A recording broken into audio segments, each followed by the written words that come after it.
Good evening and welcome to the San Bruno City Council special meeting of July 16th, 2019. I'd like to call the meeting to order, and Madam Clerk, if we can have roll.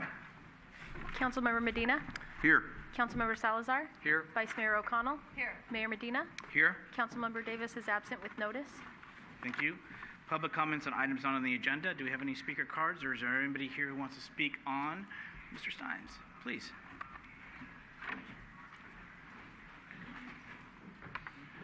Good evening, Council and Mayor. I just wanted to acknowledge the courage of Councilmember Marty Medina that he displayed on Tuesday night. It is not easy to stand up for what you believe in is the right thing, but with all the cards stacked against him, he did exactly that. In my humble opinion, that's what a true leader is. However, I hope that we never find ourselves in this position again. With that being said, we must work harder together as a community. In 2014, Measure N was passed with 68%, which allowed developers to build higher. But it also said that it would protect the residential communities. Many of my neighbors voted yes because they thought it would enhance the downtown. They all tell me the same thing. If they knew that they were going to build 5-story buildings so close to residential, they would have never voted yes. Council, you are my neighbors, and most of you are my friends. So please help us move forward and learn. Developers will come. We must ask them to be conscious for those who reside here. So tonight, I ask you to please give direction to our city manager and our development director to do just that. If our community voices are not going to be heard, please tell us so. If money is the only thing that counts and quality of life for the residents comes second, please tell us so. If the developers are required to hold public meetings and not be held accountable for what the residents are saying for them to do, then please tell us so. Many of the community feel helpless, so please help me change that. Thank you. Thank you for your comments. Anybody else on items not on the agenda? And our Vice Mayor pointed out, though it's not on the agenda, why don't we go ahead and do the Pledge of Allegiance? And if I can ask Joyce Hanley to lead us in the pledge this evening. I pledge allegiance to the flag of the United States of America and to the republic for which it stands, one nation, under God, indivisible, with liberty and justice for all. Thank you. That was appropriate for this evening. So now we'll move on to the special meeting, and the reason we're here is to conduct a study session and provide direction on the draft residential parking permit program guidelines. City Manager. Good afternoon, Mayor, members of the council, and our residents both here and watching from home. I'll first start off by saying tonight's study session is breaking from our prior tradition and not televising our study sessions, because study sessions are typically a time for the council to delve deep into issues. We broke from that tradition today because this is a topic of significant importance to all of our residential neighborhoods. There have been many public meetings on this topic, and we thought that it was appropriate to both record and televise tonight's discussion. And so we are here tonight having worked on the core guidelines of a potential residential parking program, to put those before council for a number of policy considerations. And we will discuss a number of components of a potential expansion of a residential parking program here in the city of San Bruno, and ask council for direction tonight. Based on that direction, we will return, should the council direct us to do so, we will return with a resolution and ordinance formally implementing the program shortly thereafter.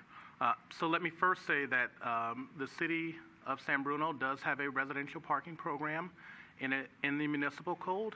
However, that program was only limited to the prior Caltrain station in the area immediately adjacent to that station. And so while if people have been asking, well, don't we have a program? Yes, we do, but when the station moved to its current location on Huntington and San Bruno Ave, essentially the program that we have on the books is no longer in effect and not used. And so everything we're talking about tonight in the eventual changes to the municipal code will actually amend that section, and we'll talk a little bit about that tonight. So here with me tonight is Jimmy Tan, our Public Works Director, and we will have Police Lieutenant Ryan Johansson also talk during our presentation, and he'll talk about enforcement. So first, let me give an overview of the agenda for tonight. So we'll provide a background on a RPP, Residential Parking Permit Program. We'll talk about some of the issues that contribute to our parking issues here in the city of San Bruno. We'll give a definition and talk about, frankly, what is a residential permit parking program? What are some of the pros and cons of programs like that? And then we'll talk about the policy considerations for council. And then we'll provide you with some initial staff recommendations for each of those policy areas. We'll then go through a process map of what a residential parking program application and vote would look like. And then next we'll talk about enforcement. And then after that, we are open to further conversations and questions from council. So first, let me begin with a little background. As you all know, a joint parking subcommittee was formed of 2 council members, 2 members of our Traffic Safety and Parking Committee, and 2 members of city staff. Back in 2018, a number of recommendations were developed, and the guidelines that you have before you in the packet and that we'll go through are really based on the recommendations from that joint committee. They're also based on staff analysis. There's some benchmarking analysis that we'll show you of cities in San Mateo County that have similar programs, what they charge for the programs, et cetera. And so it was based on that. And it was also based off a number of conversations that we had with the community. I think many of the members here were also at that January meeting, town hall that we had on parking issues, where we talked about that a residential parking program is not the silver bullet to our parking issues. It is really just one mechanism that may help alleviate the situation. But we did commit to the community that we would come back in July with draft guidelines for the program, and that's what we're here to talk about today. So a little bit on what contributes to our parking issue in some of our residential areas. In general, there are internal factors and external factors. We all know that we have a lot of residences that park multiple vehicles on the street, not just one, not just 2, sometimes 3 and more. We have houses with short driveways that don't accommodate the cars of today. We have garages that are too small to accommodate the vehicles of today. And we have garages that are not used for vehicle storage. And so it's a combination of internal factors. External factors, we have the non-resident commuter, people that may be coming to Caltrain and parking in our residential neighborhoods.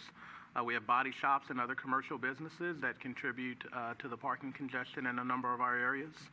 We have visitors. Typically, that's not an issue of visitors creating to the parking program, the parking issue, but in a community like ours where there are significant challenges with the built environment, just a few visitors can really take away that parking space that our residents counted on. And so it goes without saying that our built environment in a number of our residential neighborhoods, frankly, just don't accommodate the vehicle ownership in our community.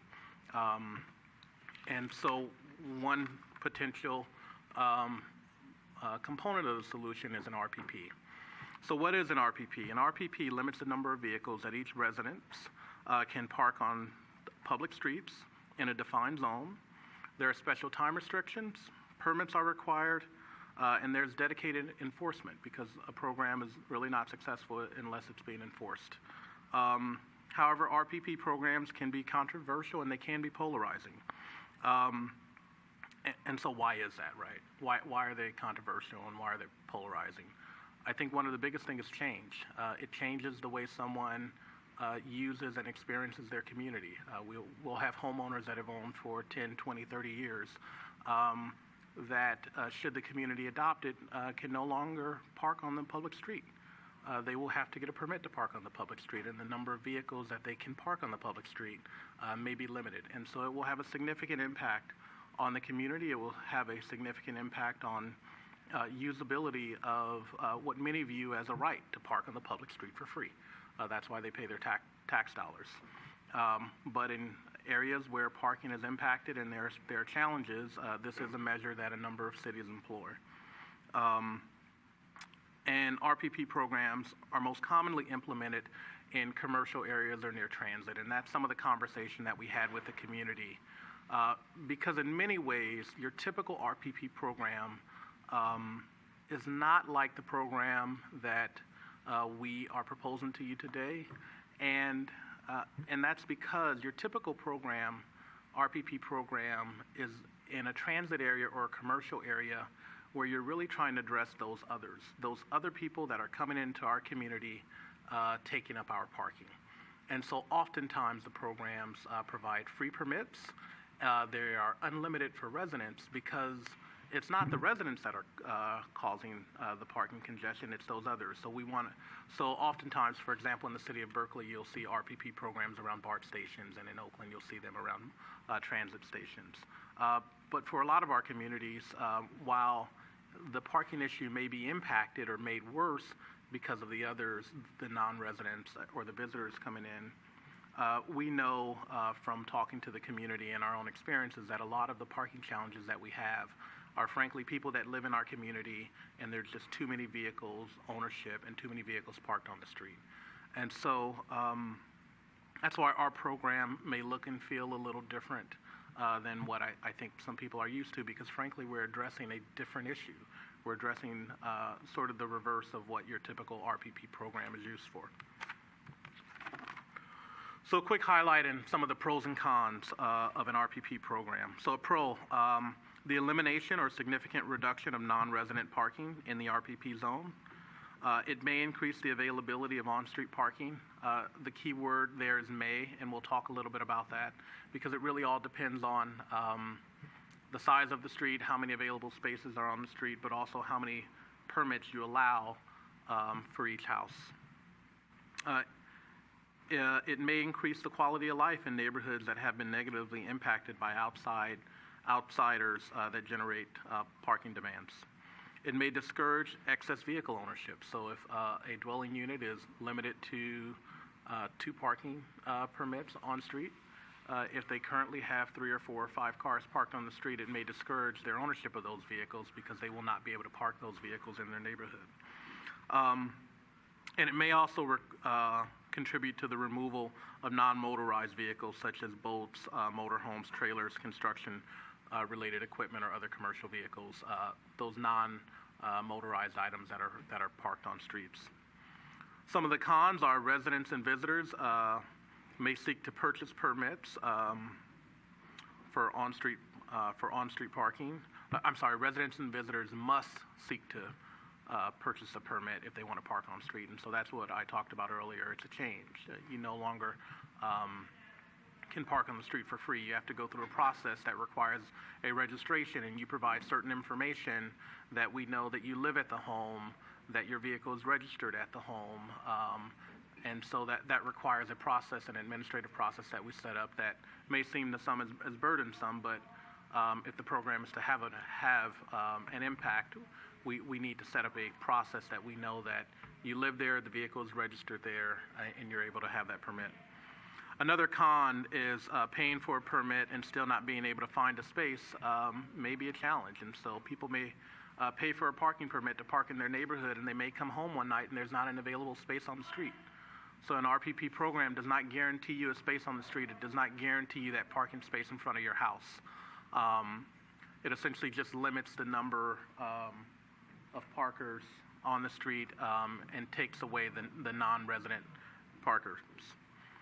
And it may contribute to spillover effects outside of the parking district from residents that have more vehicles than the allowed permits. And so people may essentially try and game the system and park further outside of their direct neighborhood that may have adopted an RPP program, and so it may have spillover effects. Okay, so now let's get into the core policy decisions that are before the council. And there are a few listed here, and I'll just run through them really quick, and then the next slide will have staff recommendation. So the first one is mandatory or not. Mandatory, or is it a voluntary program that residents opt into neighborhood by neighborhood? What is the enforcement window? Is it 24 hours a day? Is it only at night? Is it during the daytime? Et cetera. How many permits? So is there a limit on the number of parking permits that a dwelling unit can purchase? Is there visitor, guest, or caregiver parking, and how is that managed, and how many visitor permits can be had on a per month or per year basis, and what do they cost? What are the exemptions? So is there an exemption on the weekend, or is there an exemption on holidays? And what is the implementation process? And we have a full process map with multiple steps that we'll walk you through. And so kind of distilled down into 7 points, those are the policy items that we're asking for council direction on tonight. So what is the staff recommending? So the staff is recommending a voluntary opt-in program citywide. It is a significant change to our residential neighborhoods, and the staff is recommending a voluntary program with a process that we'll go through where there's a community sponsor or a neighborhood sponsor. They do essentially a pre-application with the city. They go out and get signatures of their neighbors. And then there's a more formal process that the city undertakes and a survey that the city undertakes where at least 50% of the residents in that area need to vote, and 2/3 have to say yes before a RPP program is implemented. And so we're recommending that. We are not recommending a mandatory program. However, when we looked into it, what we said is, should the city council ever adopt paid parking in, for example, downtown, on-street, and in our off-street parking lots, we would look to implementing a mandatory RPP zone in those immediate adjacent residential neighborhoods to avoid that spillover effect with someone maybe not wanting to pay the parking meter but driving a few blocks over. And really what that's to capture is if the neighborhoods around downtown decide not to have a voluntary program, we do not want to further contribute to the parking situation should there be parking meters implemented downtown. What is our enforcement window? And so our recommendation is to have essentially a nighttime program, 6 p.m. to 9 a.m. So why is that? Well, the problem we're trying to solve is residential parking, and one of the large concerns that we've heard from our community is we come home and we can't find a park, and we're having to park several blocks away. And we're recommending essentially no change to the various, in some neighborhoods there are posted hourly parking signs, but essentially no change during the daytime. That also impacts our enforcement. A program like this, frankly, is a lot easier to enforce if we have a shorter enforcement window. And for people that have daytime visitors or daytime caregivers, it allows for an easier implementation of the whole guest parking program.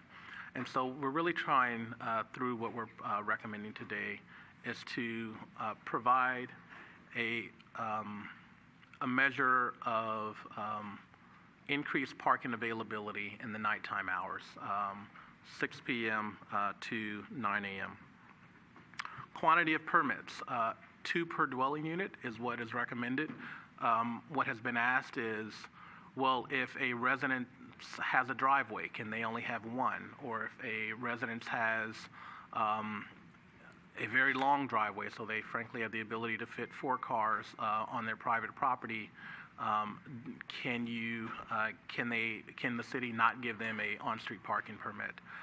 Or for apartment buildings that provide on-site parking, can the city not provide them a parking permit? The answer is we can't discriminate based on housing type.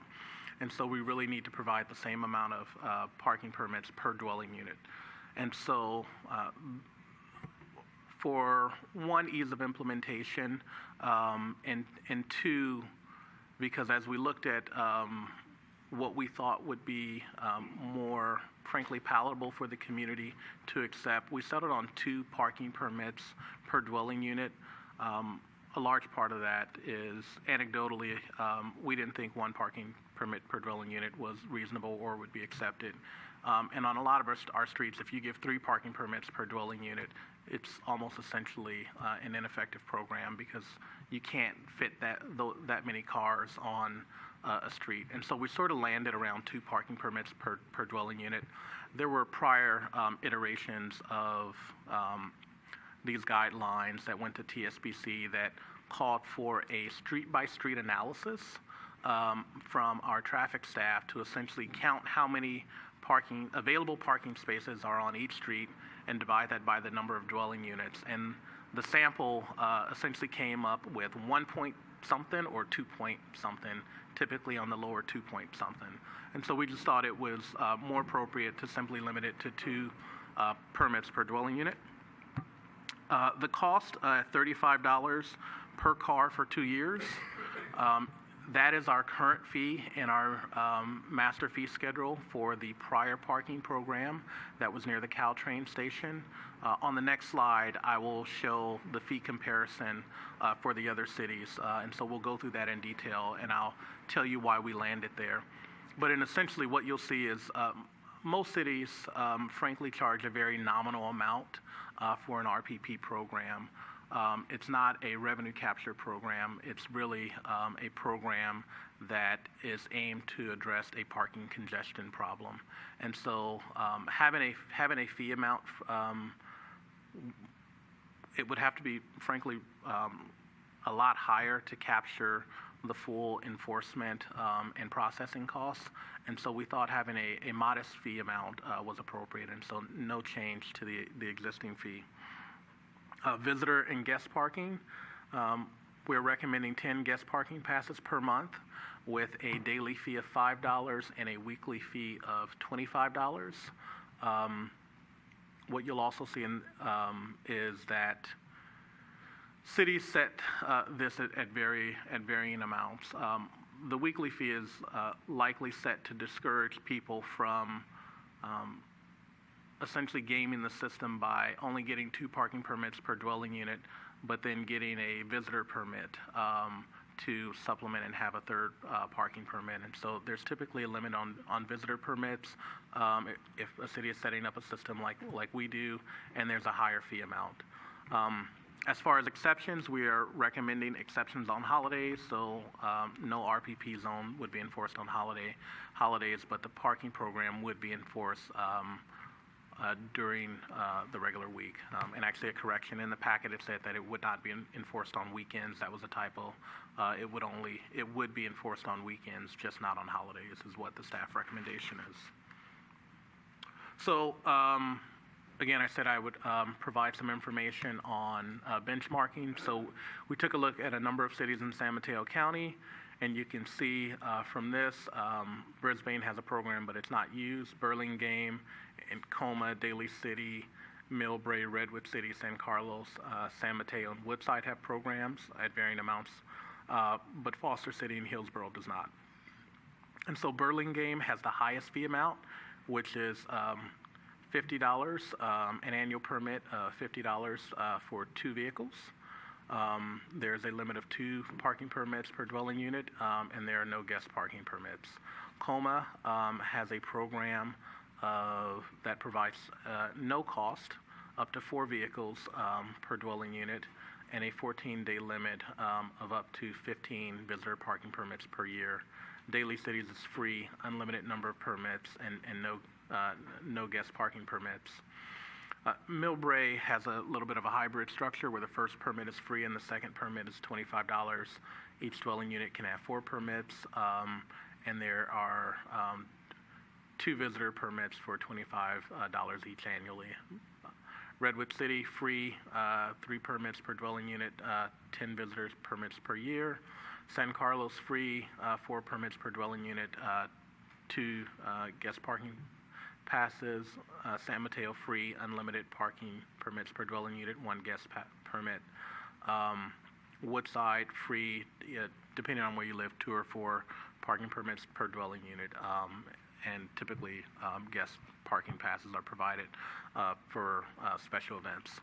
So sort of the summary is cities implement it differently, and frankly they do it based on the problem they're trying to solve. And so the City Council has wide discretion in the policy items that are before you. Again, the recommendations that staff is making is geared toward our specific issue, which is residential, and trying to provide a measure of additional parking availability from 6 p.m. to 9 a.m. And so with that, I'll turn it over to Jimmy Tan, our Public Works Director, who will go through the process that we are recommending for the voluntary opt-in program. Great. Thank you.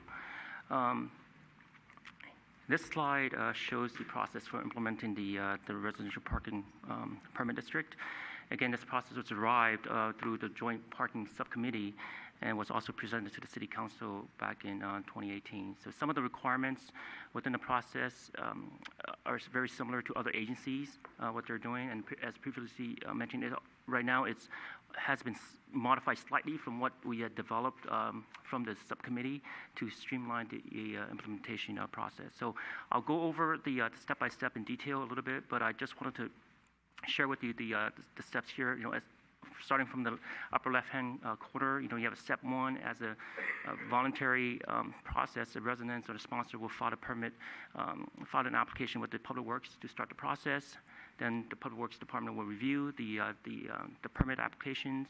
And at step three, I want to make sure that if it gets approved, the residents or the sponsor will go back out to the community, the neighborhood, to get the petitions signed. And 50% plus one of the respondents have to be provided, of the dwelling units have to respond in order for the process to continue. If it doesn't, it gets denied. Public Works will send a letter denying the permit parking zone. If it gets approved, it goes to step four.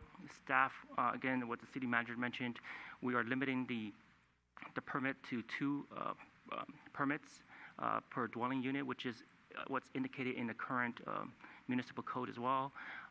But if there are any potential that we can see that may increase the parking permits, we may end up having to study that area and by looking at the parking spaces and the dwelling units on site. Step 5, the staff from Public Works will send a survey to the resident to determine the support for the program again, to make sure that 50% of the survey gets returned and 67% of that gets are in support of the residential parking permit zone. And then if it is, then we will send a letter to the neighborhood to let them know that it has been approved, and it will come back to City Council in step 6 for the adoption of the resolution, and then step 7 will notify the residents for that. So that's the gist of the overall process, but I'll go into a little bit more detail here. Going back to step 1, again, the neighborhood sponsor or resident will need to submit an application to the city's Public Works Department. The application is actually included as part of the staff report, which needs to be filled out, and it should include, describing the parking problem in the neighborhood, what is the nature of the overflow parking problems there, how often does it occur, and whether they can identify any of the parking impact generators that is causing the parking issues, and then describing how a residential permit parking district will eliminate or reduce the overflow parking impacts, and the application shall also include the proposed parking district boundaries. So we're hoping that the resident and the sponsor will determine which streets that they would like the permits to be proposed to be initiated within the neighborhood. And then staff currently right now, what we're doing is we're proposing that a permit boundary includes a minimum of 3 contiguous blocks. So that in any orientation, but it must include both sides of the streets. So we just can't have one side of the street would have residential parking permit zone and not the other side of the street, right? So that's for step 1. For step 2, as I mentioned, staff from the Public Works Department will then review the application to determine whether it meets the criteria. If it does, we'll move over to step number 3, which is the resident's petition. And this petition is also included as part of the staff report packet, and it contains information of the neighborhood facilitators, the sponsors, and requiring them to print their names, address, phone numbers, and signatures of all the residents within the permit zone that's being proposed. The petition requires that only one adult signature who is a permanent resident in the proposed permit district will be considered. And then a dwelling unit is as defined in the city's municipal code right now means that it's a house, apartment, condos, townhouse, or other type of residence designed and used for residential occupancy, but not including motels or hotels. Then a response rate of 50% plus one of the dwelling units in the proposed district is required. But right now, currently, we're not considering any accessory dwelling units as part of the petition process. Step 4, on-street parking surveys. Again, this is something that we may or may not do. It really depends on the situation of the neighborhood. As the city manager mentioned, that currently there will be no more than 2 permits that will be issued for each dwelling unit. And again, this is consistent with what is indicated in the municipal code. However, if we feel that there may be an increase, we may end up going out there and then do some parking occupancy surveys to determine, whether there's any on-street spaces. We'll determine the number of on-street spaces versus the number of dwelling units, and determine whether it's possible to increase the permits. But by limiting the number of permits, I think that will help ensure that the permit holders are able to find the on-street parking spaces. That's the reason of the intent to limit the number of spaces. For the survey, for step 5 here, the Public Works Department will also conduct a survey of the properties within the proposed district, and the survey will be mailed to all the dwelling units within the proposed district, and only one signature per dwelling unit will be counted. And a minimum of 50% of the surveys must be returned to the Public Works Department, and we'll set a time frame for that process. And 67% or 2/3 of the return survey must support the establishment of the parking district in order for the process to continue. And this is, again, this requirement is what was derived as part of the parking subcommittee, and this requirement hasn't changed throughout for this process to be implemented. So if the return survey meets the requirement, the Public Works Director will draft an email or draft a letter to the neighborhood to let them know that, know of the results. If it's not, then we would also draft a letter denying the request. Right now, the other thing that wasn't discussed as part of the parking subcommittee, right now we're proposing that there will be a 2 years moratorium on new requests, so that before the residential parking permit. So let me rephrase that. There will be a 2 years moratorium on new requests for permit parking that will take effect if it's denied. We just don't want these neighborhoods to keep coming back to the city and reapplying for the parking permit, time and time again. So we want to make sure if it's denied, it will take 2 years for the process to come back to start again. And so, but if the resident neighborhood may appeal the deny request to the Public Works Department within the 30 days of receiving the notice. Appeals will be heard by the City Council, which is pursuant to the Section 1.32 of the Municipal Code. If it's approved, the staff will present prepare a staff report and present the item to the City Council for consideration to designate the parking district. At a minimum, we will include the following findings, what we found, the results of the initial staff review, petition results of the parking survey, if needed, results of any of the TSPC reviews, and any residential permit district locations, the boundaries and restriction hours, and then also the cost of permits, which is $35 for 2 years.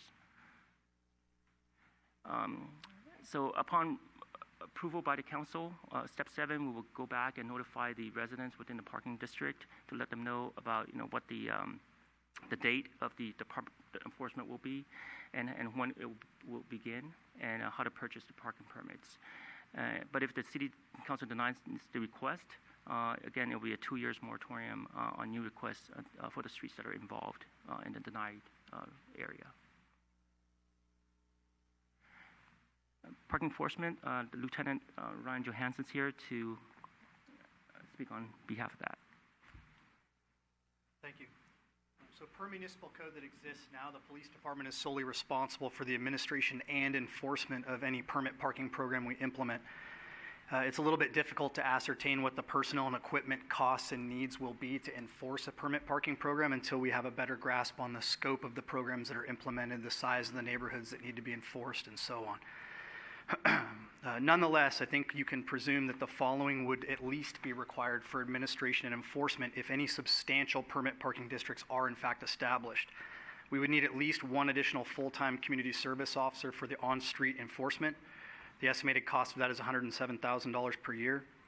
One additional police clerk to handle the administration of the actual issuing of permits and the vetting to make sure that applications are valid at an estimated cost of $118,000 per year. One additional parking enforcement vehicle at an estimated cost of $30,000 about every 5 or 6 years.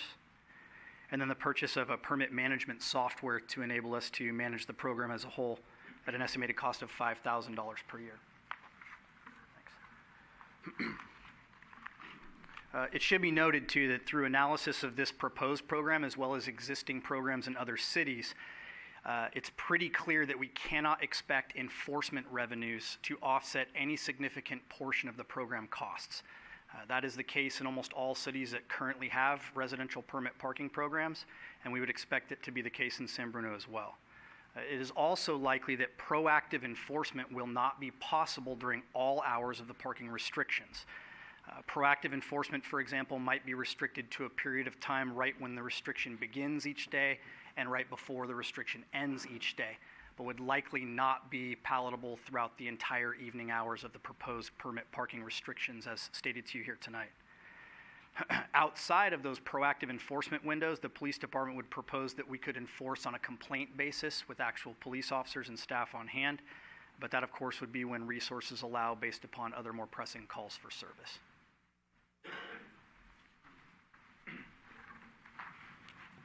Okay, so that concludes the staff presentation, and what is up before you are those policy areas and staff's recommendations. So we're here to take any questions. Thank you. Thank you, staff. Do we have any speaker cards? Yes, Steve Freitas.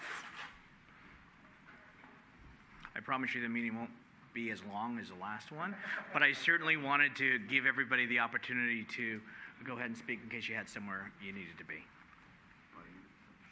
First of all, I'd like to thank the staff for bringing this forward. We do need something, and they're identifying the problem. I just have a question on the guest parking.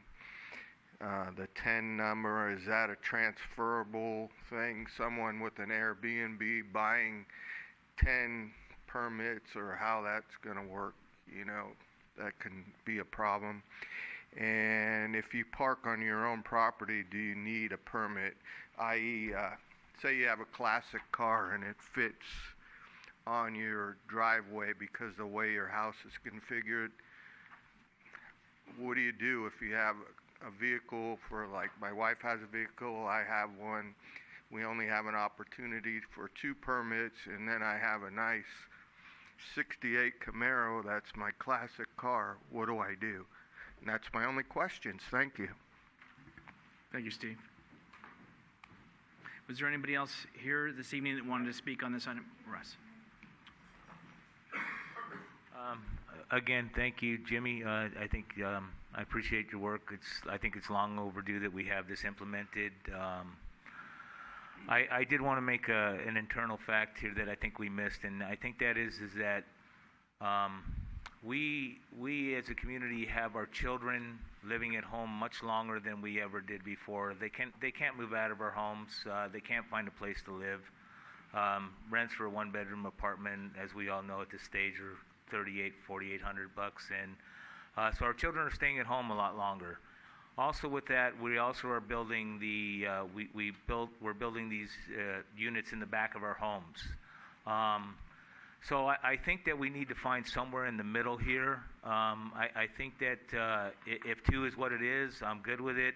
I think we might want to go 3 for $100, so we can actually get this implemented. I think there's maybe a lot of places where we're going to have trouble implementing this, but I think it's a great idea, whatever you guys decide. So thank you.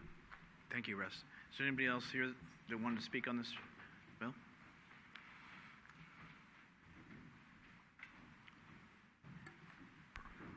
Good evening, Mayor and Council. This is really quick tonight. Thank you. In our neighborhood, this sounds like a great program.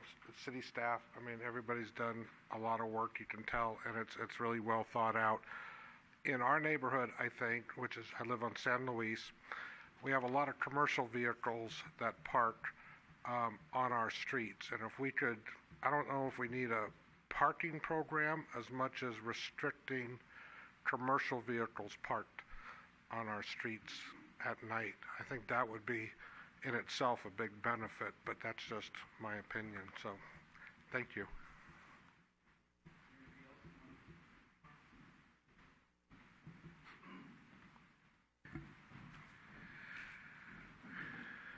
Marco.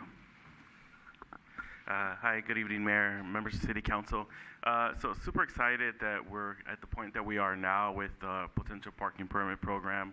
A lot of respect to city staff and the police department and everybody who's been involved in the subcommittee for getting us to this point. I've been concerned about the enforcement piece of the parking permit program, so I've really appreciated the details that were shared tonight. They're the most elaborate details about the enforcement piece. But I would only encourage us to think a little harder and be a little more creative, a little more innovative about how we're going to enforce it. I understand the resources that are going to be needed to enforce it. The summary of all the positions and the vehicles and the software they're scary figures. I get it for a city that probably doesn't have that money. But I want to think innovative, and I'm thinking about how we started campaigns in the chief's words of getting people to park their cars the right way and did a selective enforcement and kind of campaign communication strategy. And I know that really worked wonders on the east side. It worked wonders on 2nd Avenue, where you almost don't see anybody doing that anymore because there was a proactive wave of enforcement to cite people who were doing that. And that seems to have been done in a very strategic way with limited resources. So I empathize with the costs, I empathize with the challenges, but I would really invite us to think a lot deeper about the enforcement piece, because if we don't get that right, essentially the wheels are going to come off. And you're going to have people who are upset saying, I paid for it, nobody's being cited, they still have all their vehicles on the street. So again, we really, really need to get that piece right. Thank you. Thank you, Mark. Sandra. My concern with a voluntary method would be, you said 3 blocks. What happens if I know what's going to happen. We're going to have major overspill instead of addressing it in a holistic way or possibly all mandatory. If we get 3 blocks, we're going to have spill. It's going to be a domino effect into the rest of the neighborhoods. And then they're going to be coming in behind us instead of trying to get it all done, maybe around just the downtown area. Just have that mandatory. And I can't emphasize enough how much enforcement is needed right now and not waiting for a parking permit. I've been coming to these meetings about 4 years now, and I've brought up Huntington since my first meeting. You can go down there any day from Tanforan all the way over. There's boats, there's trailers, there's construction vehicles, there's cars that have flat tires. I don't see why we have to wait for a parking permit to address what we see in front of our eyes every single day. Thank you. Thank you. Next, please. I don't see any mention of people with disabilities. Are they exempt? Are we ignoring them? What happened? Okay. Thank you. You're very welcome. We'll get that question answered for you. Stephen. You're welcome. All right, first I'd like to do what so many have that got up here already, and that's thank staff. It's obvious that there's a lot of work that was done on this, that the subcommittee that was put together did a lot of work. Thank you to the police for also giving us an idea on how we're going to enforce this. But I want to just have a little bit different spin on the enforcement piece than my wife did. I think that I think in some neighborhoods, the situation might be lessened just by proactively enforcing, especially if you go over to Walnut and in the neighborhoods where there's a lot of the commercial cars that are in those neighborhoods that overflow and they park there all day long. If we were able to just relieve those neighborhoods from the commercial vehicles that park on their streets, I'm not sure that a parking permit program would be needed. It's just elaborating on what Sandra said. I'm kind of just saying the same thing. I think if we enforce some of the ordinance and laws that we have already, we might have some neighborhoods that feel pressure parking today that might not feel that, and there might not be a need then for all of the administration cost that a permitting program would bring to the city. Thank you. Thank you. Is there anybody else that wanted to speak this evening? Okay, seeing none. So we'll bring it back to council. There were some of the questions that were asked. Maybe we can be very clear. There was one on the disability. There was one on commercial vehicles. So what is our practice and required boats, vehicles, and the disability? Start off with, please. There were a couple ones. In regard to disability, there in the guidelines on page 13, it mentions that anyone with a disabled placard is exempt from the RPP program. And then there's also the general program that if you can get a disabled zone painted in front of your house if you go through the DMV program like that. And so that program will still apply, and if you have a placard, you would be exempt from the RPP program. There was also a question on 3 vehicles. And so at 2 permits per dwelling unit, it will be tagged to the vehicle by the license plate. And so if you did have that 3rd vehicle, you wouldn't be able to trade permits, and so it would be tagged to the vehicle. That also addresses the question that was asked in regard to a potential Airbnb. It would be tagged to the license plate of that vehicle, and it would be a unique permit. In regard to the ADU question, ADUs would not receive 2 permits. There would only be 2 permits for the primary dwelling unit. Under state law, with the ADU, with building an ADU, you can actually take away a parking space to build an ADU.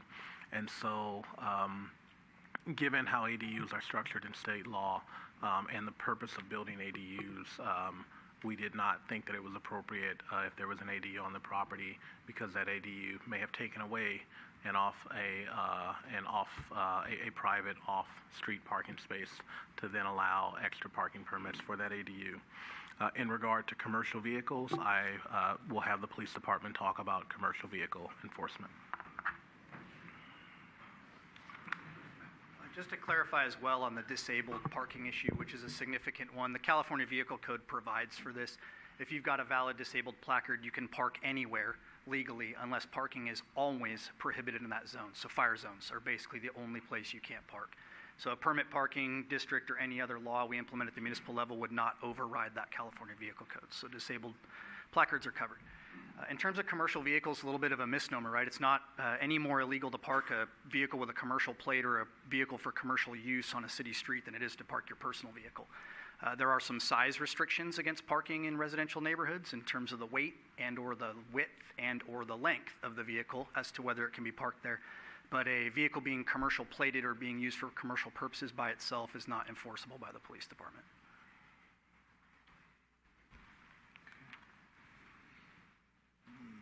And then I think one of the questions was just the driveway. And I think if I heard it right was, if I've got this nice classic car, can you park in the driveway and there's no permit necessary? Was that? And there is not a permit necessary. So, and correct me, city manager, but yes, if you're in your garage, you're in your driveway, there is no permit required or necessary. Yeah, it would only apply to on-street parking to park on private property is not affected by this program. Is there anything else you wanted to? Okay, why don't we start? I wanted to try to get some of those answers that some of the folks have had, and I've gotten a couple emails that I have forwarded to the city manager for some additional questions, or whether it was just a typo or whether it's just clarification. So we're working on those too.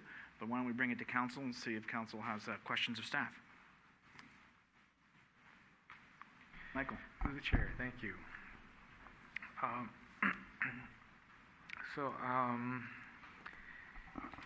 For starters, I kind of felt that the process seemed a bit onerous to the people that want to start a program. So it seemed like somebody would go to the effort of going out, collecting signatures from half of his neighbors, come back, and then the city would again poll those same people, bring that same data back, and then expect some, to get that feedback. I know we would probably want to verify that the signatures are valid, but it does seem like it's almost repetitive and adds a lot more.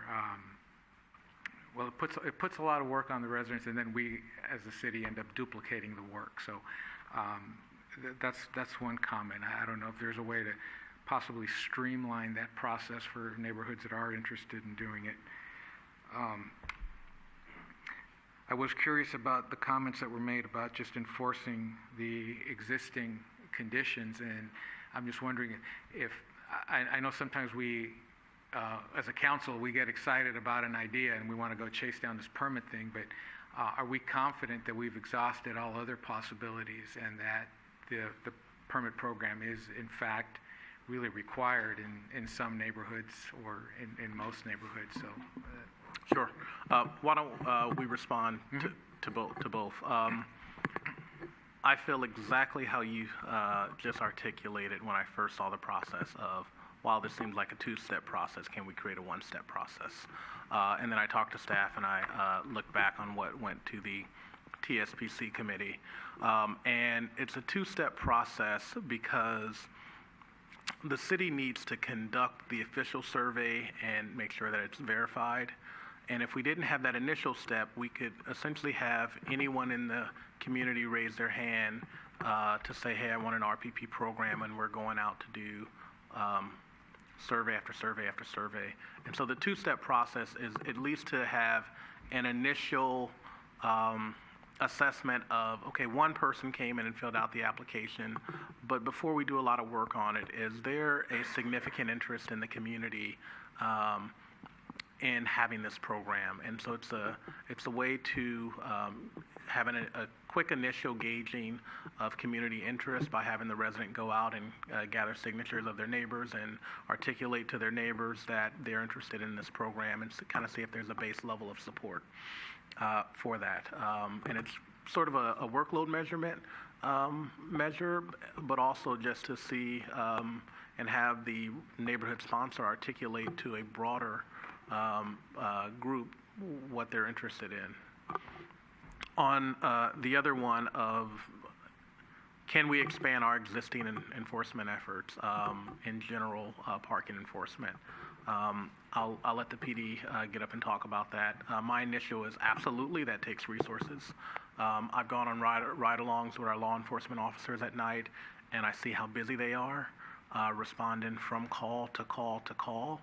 And frankly, they don't have the time, and I actually don't think at our staffing levels the community wants them diverting from some of their more important calls to tackle parking issues. And so should we have more proactive enforcement at night that comes with additional resources and additional dollars? And I do think that there are certainly other policy considerations that the city council can talk about. I believe there is the ability, if the city wanted to wholesale prevent the parking of non-motorized vehicles on public streets. So to prevent boat parking or prevent trailer parking on the city streets, and that's a policy decision that we can certainly look into should that be addressed. And so I'll look to PD to see, is there any other elaboration? I'm not sure that I have a tremendous amount to add to the city manager's comments on this issue. Enforcement has always been a priority of the police department. I think we've made that really clear with several additional parking enforcement initiatives we've taken on over the last several years, oftentimes diverting somewhat depleted resources to areas in order to accommodate what we think is a necessity within the community.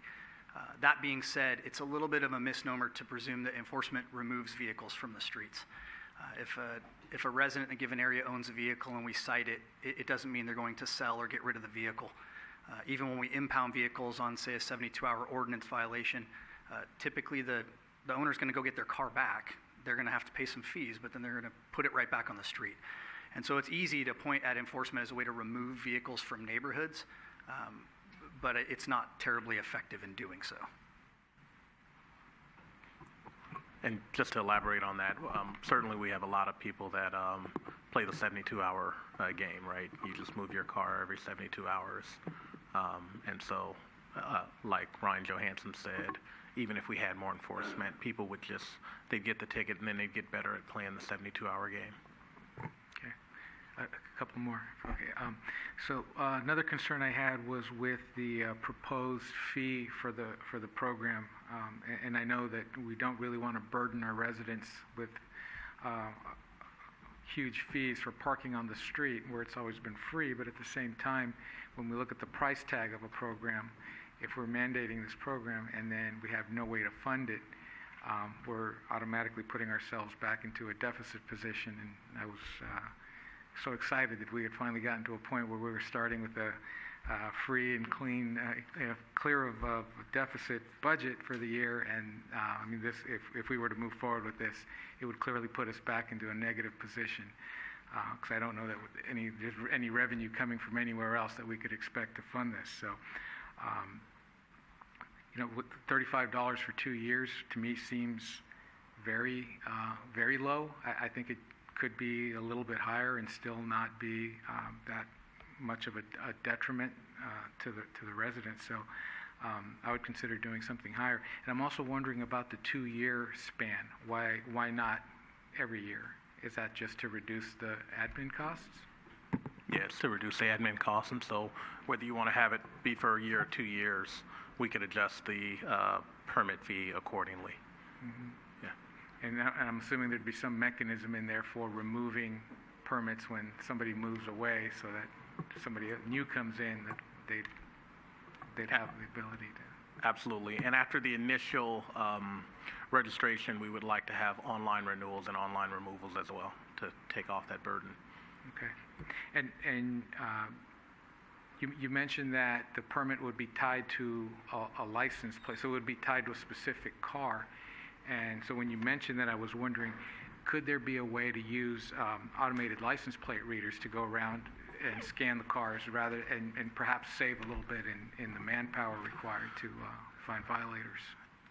Absolutely. I can't tell you that we have that completely worked out. What I can tell you is a few things. One, absolutely, I think going to license plate readers would be an effective enforcement tool. Should the City Council adopt this program, as has been stated before tonight, the true enforcement costs will really depend on how many neighborhoods actually adopt it. If we have only 1 or 2 neighborhoods that adopt the program, we could likely provide enforcement at a moderate additional cost, and so it may not require the additional bodies. But if, as the lieutenant said, we have significant neighborhoods that do opt into the program, that would really trigger those additional body costs, and so there's still a question mark out there. I think, as the City Council knows, there has been recent court decisions with regard to chalking of tires as a potential, and the city attorney can correct my terminology, invasion of privacy. Yeah. It has to do with illegal seizures, searches and seizures of vehicles under the Fourth Amendment. I can elaborate a bit on that if you'd like. No, I think that's enough. but what that means is that a lot of municipalities are actually looking to go toward LPR, so license plate readers, as an enforcement tool. Should we go there for our general enforcement practices, or should we adopt that? It would actually make enforcement of a RPP program a lot easier, because we have had some demos, and there are online programs that you can feed into your LPR system. So the vehicle simply drives by, snaps the license plate, and you know if that vehicle has a permit or not because it's in the database. It will also create a more streamlined administration and registration process because you actually may not want to give out stickers. You may just input that license plate that is registered into the database and someone doesn't have a sticker that they need to put on your car. And so we certainly, as we look at, as all cities adjusting our enforcement practices, look at LPR, and that system could be very helpful and actually cut down on some of our enforcement costs. And if I may, council member, since we brought it up, I think it's important for the city council and the public to know that while there's no particular prohibition, legal prohibition on the city enforcing parking regulations, what's happened in the state legislature recently, much as in the housing field actually, there have been a number of bills submitted that would reduce or eliminate the ability of cities to enforce parking regulations. And the reason for that is because there is a belief among some members of the legislature that enforcing parking regulations, giving parking tickets, and especially towing vehicles and imposing a large cost on the vehicle owner disproportionately affects people of lesser means, and so that those programs target those individuals or individuals from certain classes. And so there have been a number of bills proposed, for example, that would modify the rule that says we can tow cars after 72 hours. So the legislature has had some bills under consideration that would target that would target towing for expired registration, and all sorts of other quality of life issues that are important to neighborhoods, but the legislature believes are unfairly, as I say, targeting individuals of lesser means, because now they have to go spend a bunch of money to pay parking tickets. They might get their car impounded. It might be towed. So these are things that are on the horizon, I think, and important for both the city council and members of the public to know that while we're considering adopting a program and enforcing it now, there may be cases, and the city manager mentioned one of them about chalking tires. It's not difficult to see how, if that case takes hold in California, that it might also apply even to non-physical seizures of vehicles. So even though the chalking the tire might be a physical touching or seizure of the vehicle and a violation of the Fourth Amendment, maybe driving by and beaming light rays at the license plate to take a picture of it, maybe that counts as well. So there's a whole host of things that are, I think, likely to come forward in the future that we should just keep in mind. Leave it to the state. Okay. My final question/comment. Could the program be structured in such a way that there is some flexibility in the hours of enforcement? Say, like if a neighborhood has a weekday problem because of commuters, could that one then be, we exempt holidays and weekends? In other neighborhoods where it's a 7-day a week problem, we only do holidays. Perhaps in areas where there is a lot more available parking, we do 3 permits, versus where there's a lot of apartments and maybe there's a lot less, maybe we do fewer permits.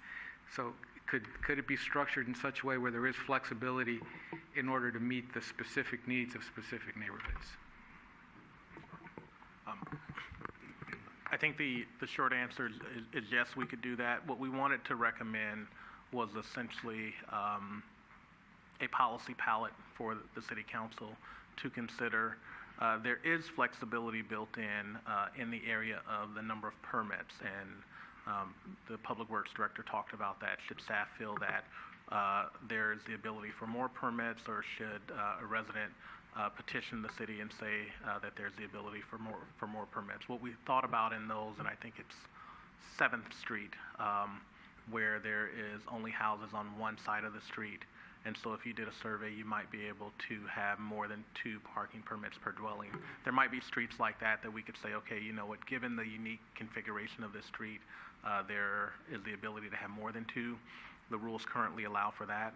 I don't think the rules allow for the city manager to change or staff to change the enforcement window. Should council wish to do that, my recommendation would be to adopt a policy set that goes out and that's clear and transparent and give staff the flexibility to change those enforcement hours on a specific zone by zone basis. But we will still have a kind of clear articulation to the community of what an RPP program is. Okay, thank you. That was all my questions. Marty?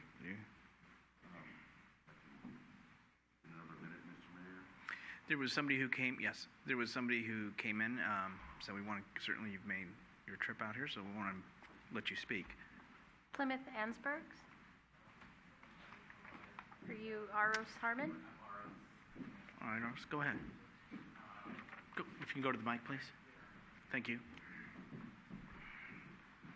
I just want to generally express my gratitude that this program is moving forwards at all. I wondered if anyone has considered making the cost of the permits progressive on the number of cars, make the first one cheaper, second one more expensive, just to, provide some balance that if people are leaving more room on the curb in front of their house, they should get some benefit for that compared to those who are using up the maximum. Thank you. I think Millbrae does that, actually. I think the first one's free and the second one's 25. Are you ready? Yep. Thank you. I first want to thank staff and thank for the work that the subcommittee put together. It has been a long time, but this is a complicated issue. There are lots of moving parts here. Confirmation of a permanent resident, I was curious on how we define that. Basically a driver's license, PG&E bill, if they, if they don't drive ID card, something like that. What the program guidelines say is that you have to provide proof of residency and vehicle registration, and so that may take, in the detailed guidelines, that may take the form of a driver's license and vehicle registration, or driver's license, utility bill, vehicle registration. Right. And the vehicle has to be registered to that property and with that resident. So I just want to confirm that. Yes. Okay, excellent. A little, just to make it complicated. So if two residents from one property have opposing views on it, so one person signs the petition and then the letter comes back and the different, it's likely to happen, especially in an apartment complex where whoever signed the petition, who gets the letter to verify the survey?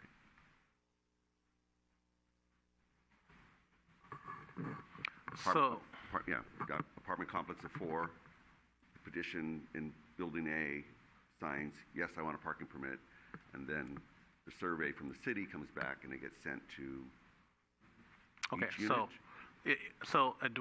In a multi-unit building, every unit is a dwelling unit. So if it's a 4-plex, they would get 4 surveys.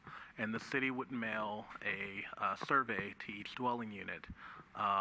And so I don't think we would have, in an ordinary sense, the challenge of 2 surveys coming back from one dwelling unit. But we certainly, in a multi-unit building, will have multiple surveys per dwelling unit. Okay. I wanted to go along with what Michael Salazar, or Councilman Salazar, was saying about if you already have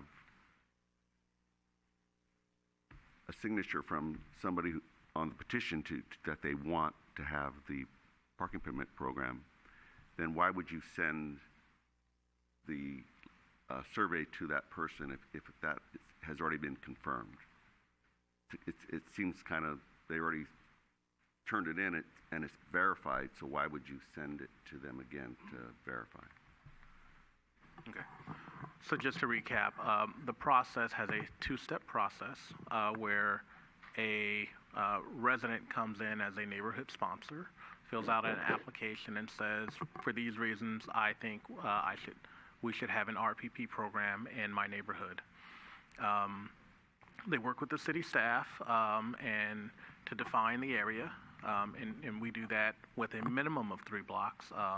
Oftentimes, I think we'll actually aim for more than 3 blocks so we don't have those jurisdictional boundary issues that have been mentioned. And then the resident goes out and gets 50% of that area to sign to say that they're interested.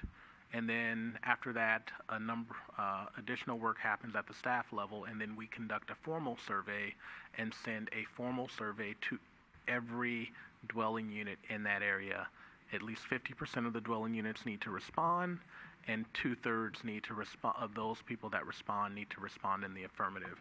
And so in your example, yes, when we send our initial survey out, we will send it to every dwelling unit. And yes, that will hit people that have already signed that they're interested. But we have a two-step process. One, just to manage the workload, and two, because we need to have a process where we can verify and have a formal survey that we know based on likely a barcoded system was mailed to this address and returned directly to us. And there's checks and balances in that system, so there's not stuff into the ballot box. And so, yes, it is a two-step process, but it's actually kind of the standard practice for RPP programs, and the reasons to doing it are, one, to manage workload, and two, to ensure that the one person that steps forward does a little legwork and talks to their neighbors and say, hey, I went to the city and I think we need an RPP program. What do you think? Will you sign this petition so we can start the process? Got it. So based on... If I can have Michael Cotto, our traffic engineer, elaborate. Honorable Mayor and members of the council, Mike Cotto from Department of Public Works. I just want to add just a little bit to that. Frequently, the reason we have the two-step is also because that initial one is, it's a level of interest, but at that point, we sometimes don't always know exactly what the details of the final program will be. So the more rigid the program is in terms of what the end result will be, maybe we could go towards one step, right? The more flexibility, the more we need to have that second step, because we may not know what they're voting on until after staff does their work, and then we do the survey. Excellent response. I understand. I also like the flexibility in the enforcement hours and the permits that were discussed earlier. So that with that comment, then staff is going to come back and kind of provide the guidelines on when that would happen. What we would ask for today is clear direction from council on each of the individual policy points, and we'll take our direction from council. And for those extra permits that could potentially be provided if it was shown that additional areas, some certain areas could possibly have more than 2 permits, would that be based on a lottery system that these residents would be able to obtain that third permit? Like, who gets that extra permit? Just curious how staff is thinking that would be addressed. So this really depends on the neighborhood. Staff will go out there. If we see that they could potentially have more than 2 permits within a neighborhood, we'll go out in their survey all of the off-street parking spaces and divided by the number of dwelling units that are out there. So, but it will be distributed to all of the zone that are included as part of the permit district, not a lottery system. So if it was, if we go out there and we see that it was 3.1 spaces available, then that would be 3 permits will be issued to each dwelling unit. Okay. I'm a little concerned about the visitor parking availability, the number of them, and the cost and how that could be gamed. It costs $25 a day minimum, I think, at the airport. So if somebody is buying a visitor pass for $5 a day or $25 a week, that could really impact a neighborhood where there's that many available. And I understand the need for parties, for special events when your friends are coming over, but I think having that many available should be reconsidered, because if 3 people get visitor permits on one street, you could you would not be able to park on your street. I know on my street, if there was 3 extra cars, I'd have to go around the block. So it just seems that, just my feeling on that is it's a little high. The other cities kind of have a little tighter framework on that. So that's my comment there. And as the enforcement hours from 6 p.m. to 9 a.m., that is something that the staff could, on a case-by-case basis, go ahead and adjust that one way or the other. I was just curious that it's currently set at 6 to 9 a.m. So what we are recommending is that we have essentially a standard RPP program from 6 to 9. I think what Councilmember Salazar articulated and you're articulating is the ability for, if the situation needs to be slightly different and there are unique circumstances in a neighborhood, staff will look at that and have the ability to adjust that. But the standard program would be 6 to 9. In regard to the amount and cost of visitor permits, we'll take your direction on wherever council would like to go with that. I will say that the initial draft of this, we had a $10 a day fee without a weekly rate. And the challenge there is we were concerned again about parties. If someone's having a party, charging $10 for each visitor at that party might be quite high. And so we thought of having a lower daily rate, but a higher weekly rate. And so essentially it's $100 a month, which, yes, you're absolutely right, is a lot lower than airport parking. And so I just think as the city council provides direction, factoring in all of those considerations, we'll take direction. Thank you. I'll also borrow from Councilman Salazar again the idea of our budget and what these numbers that we have for our cost are going to be limited on how much we can enforce it. So what realistically are we expecting of 2 neighborhoods having permit parking that aren't too big? I mean, it depends on scale of how much it's going to cost, and if they're located one on top of the hill and one's on the Holy Lands, that time it would take to get back and forth and enforce it would be more costly. So I'm just kind of curious of what those numbers, how robust of a first year parking permit program would we have? Fair. I think that's a very valid question, Councilmember Medina, because budget is a significant consideration.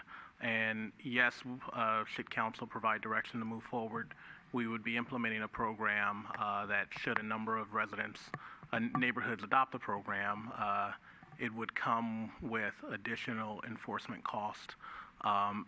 As we said earlier, if a number of residents, if the number is 1 or 2 or 3 neighborhoods, it would likely be very moderate. I would say that this program will, if a number of neighborhoods go through the process and adopt it, it would create essentially an additional operating expense, and we know our budget is tight, and I would say one way to do that is to grow our local economy through economic development. So we have additional ongoing revenue through economic development to pay for programs like this.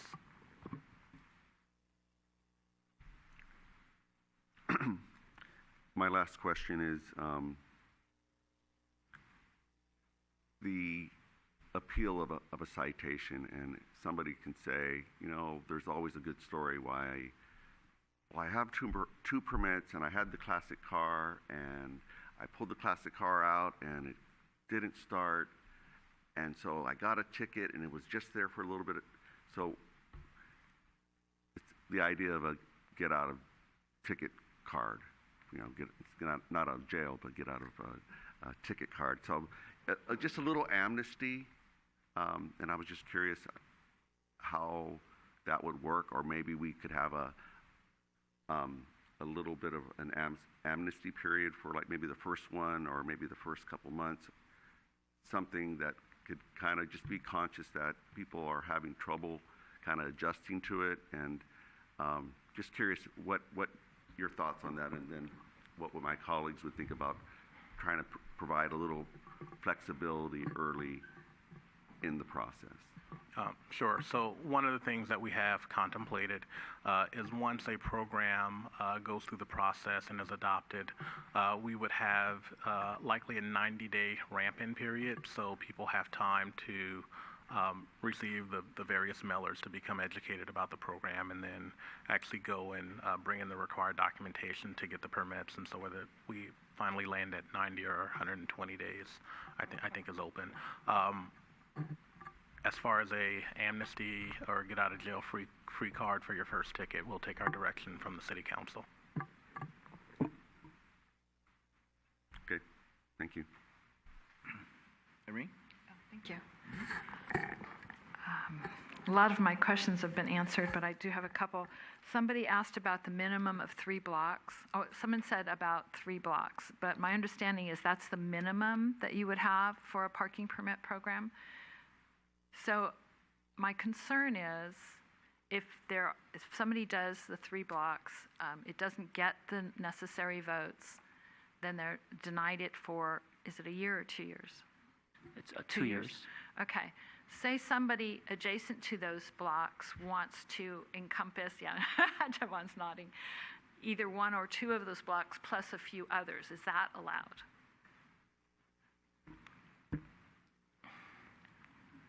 If they get enough votes. I mean, if it's a slightly larger, if it's Right. 6 blocks. Yeah, so that's staff determination.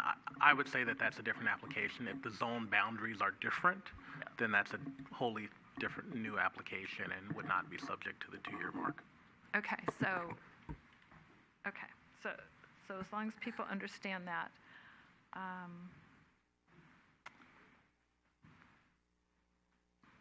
I personally think that the 35 for 2 years is low as well. I think, and I would like us to look at the first one free, the second one $50 for 2 years, or some combination like that.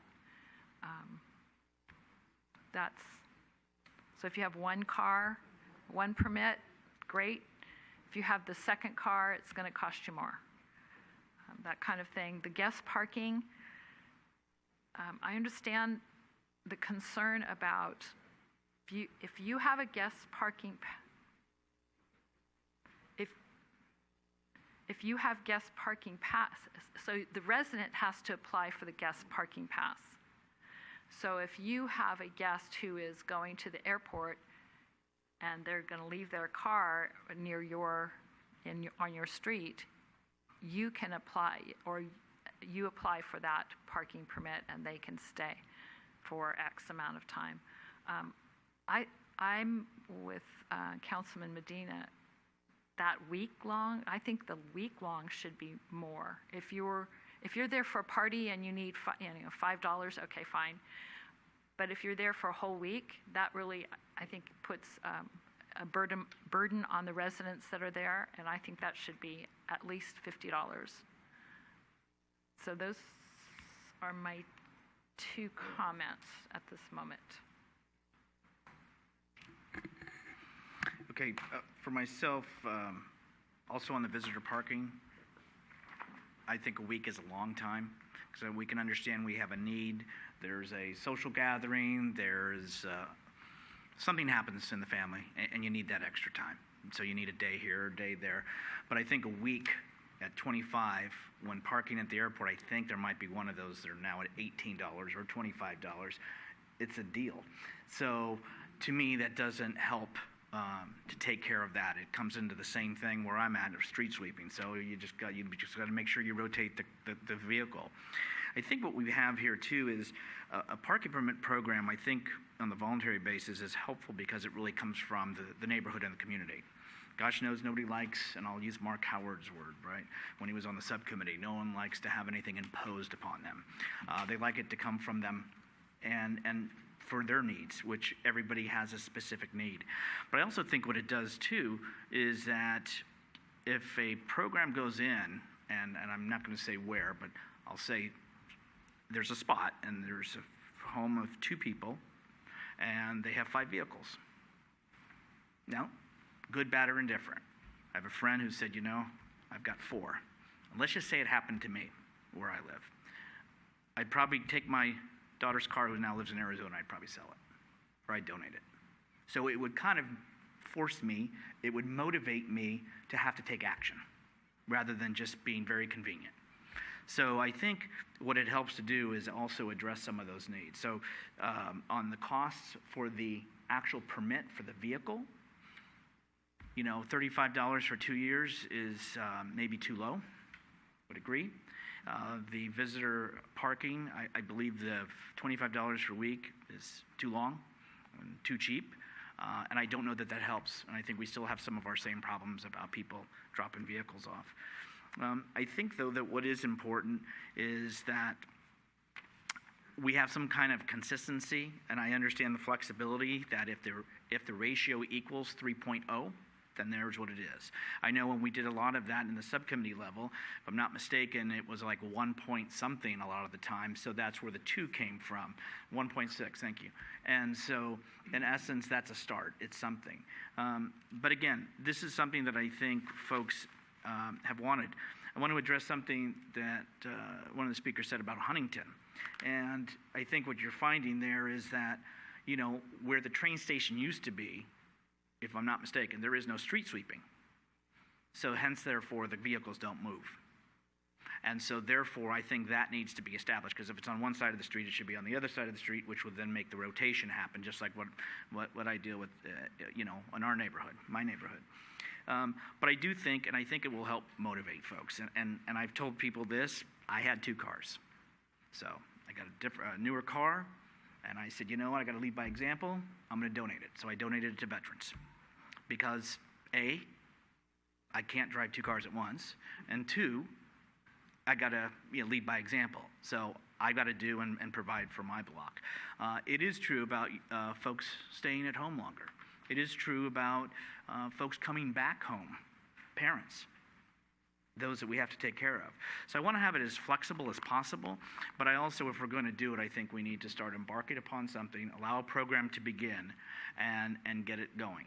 So I do like a lot of the work that staff's done, the subcommittee has done. Mr. Hamilton's here, who was on the subcommittee. Mark Howard, who has moved away. It wasn't for the parking.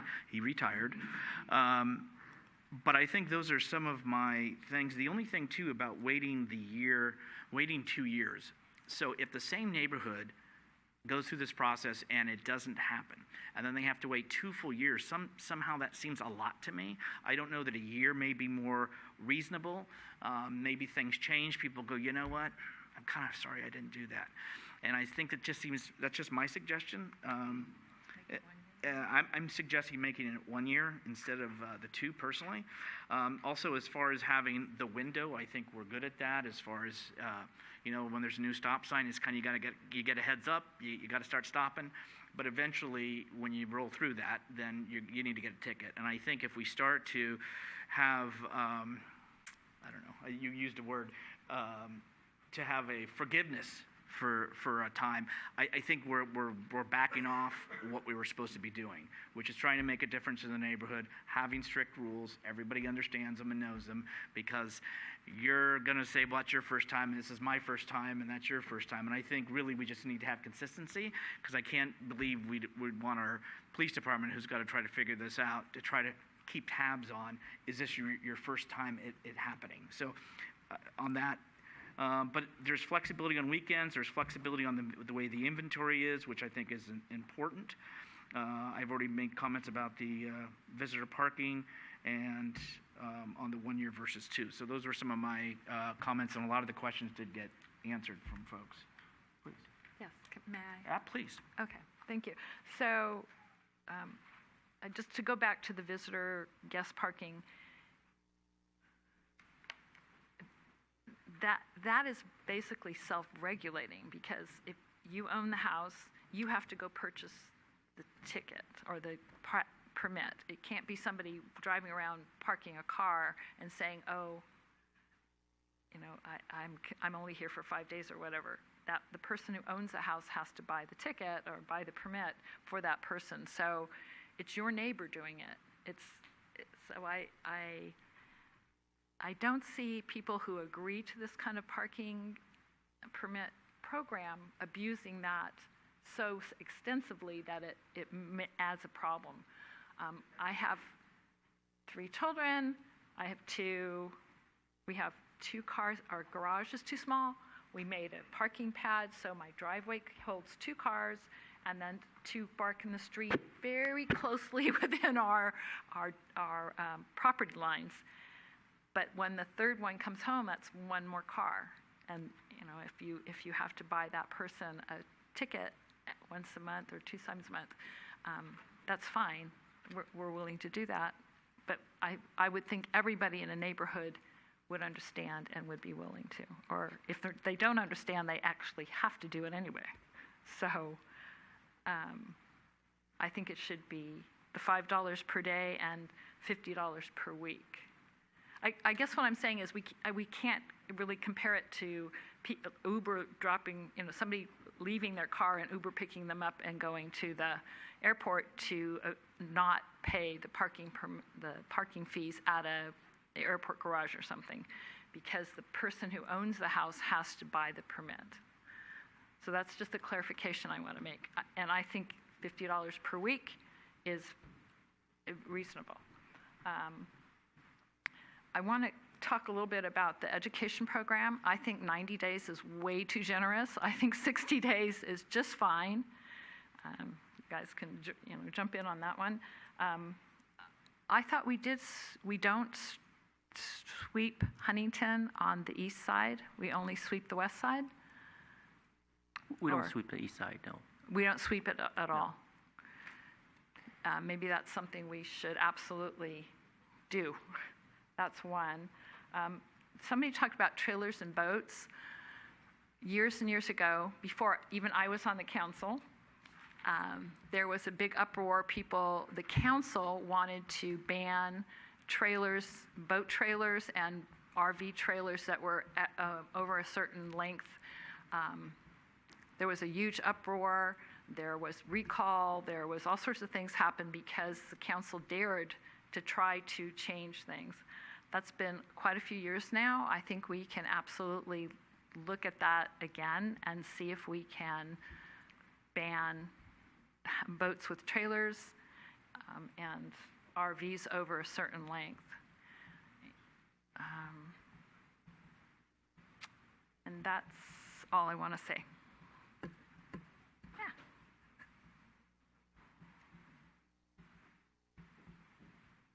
Actually, yeah, one more. So I think I'm, with all the recommendations that we've kind of thrown out here, I'm pretty comfortable with the recommended, program for the opt-in. But then there was the other portion where we would mandate it could mandate it in the downtown area.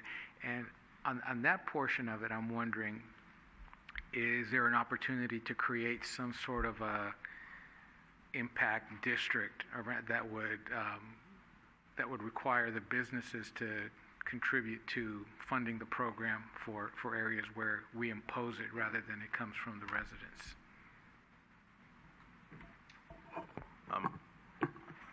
I think that is something that we can look into. You typically have bids where business improvement districts can be taxed to pay for certain things. I haven't heard of a program like that, but when we get to that step, it's certainly something we can look into. Okay. All right. And I think on that note, too, is because if the city ever moves forward on meters, folks are obviously going to not park where the meters are. They're going to park in the residential neighborhoods. Mm-hmm. So there, to me, I'd say it has to be. My opinion would be it should be then imposed, because I can tell you, to walk a block or two, they're going to walk a block or two, mm-hmm. and it will go into the neighborhoods, and that's just what will happen if and when meters were to come. So anyway, just my thought. All right. And when we do see this again, I was wondering if we could have at least an estimate of the costs for some of the startup things. So not the administrative side, but for a block, a typical block, how much would we spend on signs? What would the stickers cost us? Things like that, which are probably more predictable than the admin costs, which we would have to sort of spread that over the whole program. But at least this would give us a block by block cost, just so we'd have an idea. Because again, I think we all had concerns about the $35, but maybe that would help us kind of gauge at least. That we're not losing money on every permit. Maybe we'll lose some, starting it up. But if every time we issue a permit, we're gonna lose, more than the cost of the permit, then we really got to rethink that price. Marty, sorry. The more I think about the likelihood of somebody signing on for this, and if they can get that first car free and then have the second one be more expensive, I think that's a fair way to go, that the person's thinking, hey, I only have one car, I only need, why do I need two? So I'll vote for this if it's free, but if they're going to charge, well, I guess that doesn't make sense, because if they only have one car, they're not going to do the second one. But they would still have to pay for the first one. So to encourage people to adopt this program, if the first one was free, then I think they'd be more likely to sign on. Just thinking that I got to pay for a permit, I pay taxes my whole life, and why would I do this for? Because if you only have one car, you could typically find, if you're lucky enough, or you should have a space to park on your property. But I think the first one being free, and seeing that our other neighbors are doing it that way, I think that's something that I would be in favor of. And finding out whatever the cost for that second one would be something we rely on staff to come back and with the cost analysis of a typical program. That's my last 2 cents on this. Yeah, and then I think it's the concern, because we're asking for what are the overall costs, and then we're saying, well, let's give the first permit free. So that's even going to be more of a negative to what Councilmember Salazar's concern was how are we gauging the cost? So if we're walking in the door and we issue, let's just say it was $35, and we're already in the negative 50 by issuing that one, let's just say, then that's where I'm trying to figure out the balance. City Manager. Sure. To help staff, I think it's safe to assume that this program will not cover its cost in any shape or form. But that's not the reason why programs like this are adopted. Yes, we are taking on additional cost, again, depending on how many neighborhoods adopted, how many people are coming in for, I'm looking at Shannon in our police department, who's going to be registering people. It really factors in, frankly, how many neighborhoods and how large those first districts are. And we can certainly do some analysis. I can tell you that it will be really ballpark, because we don't know how many neighborhoods will adopt it. And so in our conversations with other cities, essentially they consider what problem they're trying to solve and create a structure that they think is palatable, that the community will accept, to address the unique concerns. And so we can do free first permit and $50 annually for the second permit, or some combination thereof. But I just don't want to set the expectation that programs like this cover their costs, because they don't. Not even just the administrative personnel, registering 500 dwelling units in a district, the time it takes to review the driver's license, the registration, and issue them the permit to put it in the system. I mean, just that alone, at charging, a very modest rate, or giving the first one away from free, you're not covering your cost. But again, that's not why we do programs like this. Just to add on to the city manager, we did some survey a while back ago, and the cost for the city of Tacoma for parking enforcement within the permit zone was about $150,000, and the revenue generated was about $7,500. And for Daly City, it was about $150,000 that they cost, but the revenue generated was only $80,000. So those are some of the numbers that we when we did our research about 2 years ago, when we survey some of the agencies, adjacent agencies, to figure out whether they were making up the cost or not, with the parking enforcement, but they weren't. Through the chair, I was just going to offer a suggestion. I know that during the meetings we had that the joint subcommittees hosted, that there were some neighborhoods that sort of popped out as being especially problematic. So if we were just looking for some ballpark estimates, I would suggest that we probably focus on everything surrounding the TCP, possibly the Shelter Creek area, and maybe other areas where there's large apartment complexes like Susan Drive, for example. Just a suggestion. Okay, we have everything for the most part. So we have some details that I think that they're asking for clear direction from council. So one, I'll just go down the bullet points. The voluntary opt-in. So is the council wishing to proceed with that method? Yeah. Yes. Yes. Okay. And then we talked about downtown, but I think we talked about that should it go forward with meters or other things, but at this point it's the volunteer opt-in. Enforcement window. We have nights 6 p.m. to 9 a.m. permitted residents and visitors only. Are we fine with that? I think what I'd heard discussion was if there was flexibility based by staff on the particular needs based on inventory and everything else, are we comfortable with the time? As a base, and then we would authorize staff to make adjustments as needed per neighborhood. What he said. Okay, all four of us are in agreement. So next is for day, there would be no charge. It's not required between 9 a.m. and 6 p.m. The quantity of permits as a base at 2 per dwelling unit, unless obviously inventory dictates and or states it can be 3.0 or whatever. Are we fine with that as a base? Yes. Okay, all agreement there. Cost, $35 for 2 years. We've had some discussions on that, so where are we on that? Because we're on a roll right now. So where are we on that? Can I don't know. Through the chair, can I proffer just to start? Sure. Based on council discussion, first permit free, second permit $50 annually. That's my suggestion. I would be okay with that if the data shows that at least on what it costs us to equip the block would be at least that would be covered by these costs. I don't know what it costs us to put up a sign, but I don't think they're that cheap. So, I mean, we would want to generate at least enough revenue, I think, to put the signs up. Sure. And I know about the signs, and I only can speak for where I live, but could we not utilize the already existing street sweeping sign instead of having to place another sign? Another pole, I mean? Yeah. So the question of can we place a sign on an existing pole, I think the answer to that is yes. We make our own signs in-house, and our own staff post them, and so we can get a rough cost of what the materials are. But again, based on the size of the district, it will depend. Mm-hmm.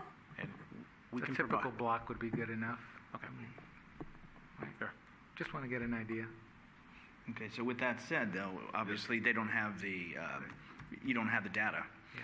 So, So what are for you now, saying, Michael? I'm okay with the $50. I'm not crazy For about the giving second? away the first one free, but if that's the staff's consensus, I could go along with it. Marty? I agree with Councilwoman O'Connell. The first one free and 15 offer from city manager. And is it if we start to go down this direction of free 50 and then we go to all of a sudden you come back and we're going, oh my gosh, I guess we can, once it comes back, we can maybe have that data and make a more intelligent, well-educated decision on that? Is that possible? Absolutely. We will commit to reporting back to the city council. It every really year. does erode everything I'm thinking, because if you're giving away that first one free, you got zilch to start with. You got nothing to start up the program. So are we okay to let them go with that base, but bring back now, the data, and and then we can right. revisit? I'm okay with that. Okay, we're all okay? Okay, visitor guest parking caregiver, 10 guest passes per month. Are we okay with 10 guest passes per month? May I ask a question? Please. Staff, where did we get the 10? Is that kind of the consensus of the other cities that are doing these programs, or is that just what we thought would be a good round number? A little bit of the latter. Frankly, all the other cities are a little bit all over the map, either not offering any guest passes or offering unlimited or having a cap. And again, it kind of relates to per city, what problem are you trying to solve? So we looked at 10, just thinking if someone was having a party. We didn't like the idea of unlimited guest passes, just for fear of gaming the system. Councilmember O'Connell, I will take this moment to reply to the other comment you made about for a Uber parker, it will absolutely be the resident that has to buy the guest parking pass. Right. And how we factored that per week rate was making that higher so that if someone wanted to game the system and somehow get 3 parking passes, if you can do 10 a month, you could essentially just get 1 every month and have 1 additional car. So we wanted that third to be high enough. And at $25 a week, we were saying, okay, if someone were gaming the system, they'd have to pay $100 per month to have a third parking pass. And so as the council considers kind of what that weekly rate would be, I just wanted to mention that's one of the reasons why you would have a higher weekly rate, not just the rideshare issue, but also someone trying to game the system and have more parking passes, to have that be a higher rate. Yes, and I agree with you, and I think it should be even higher. I think it should be 50 and not 25. So 50 a week is my... Parking at the airport is 25 a day, roughly, between 20 and 25, I believe, Yeah. a day. That would get you the $5 daily rate times 5 would be, that's 25, right? So it's kind of the same. It's not really different. So yeah, bump it up, discourage hunger. So let's go to are we okay with the 10 guest passes per month? Is everybody Yes. okay with that? I think the number of them is okay.